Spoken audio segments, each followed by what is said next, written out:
Hi guys, last night na nga pala namin sa Boracay. Kaya maghahanap kami ng mga pang pasalubong, mga bracelet, mga sando.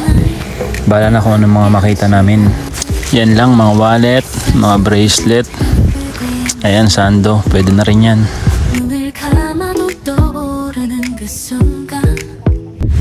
Magsusukat muna nga ako. Yan, at ito na nga yung napili ko guys. Kahit gabi na, maliwanag pa rin dito guys sa beach front. Yan, habang naglalakad nga kami pa uwi, si Danlin nag-crave. Ayan, favorite niyang isaw. Isaw sa Boracay. Yan nga lang binili namin. Pero yung price niyan siguro mga nasa kulang 300 na. Pero mura na yan dito sa Boracay syempre. Ayan, tamang lakad nga kami pabalik. Marami na ang establishment dito sa may bandang daanan ng mga sasakyan. Parang may mall sa labas ng mga street.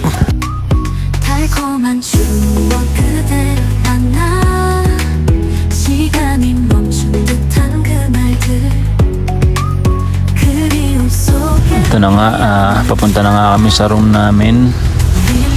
May elevator syempre dahil 4th floor kami. Need nga pala ng room card sa elevator para gumana yung elevator.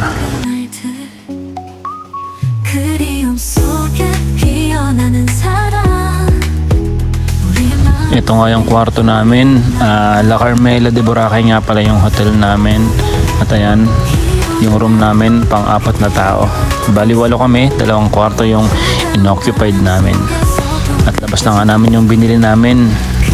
Food trip na naman ng mga itik. Thank you guys sa panonood. Nood pa ulit kayo ng mga videos namin.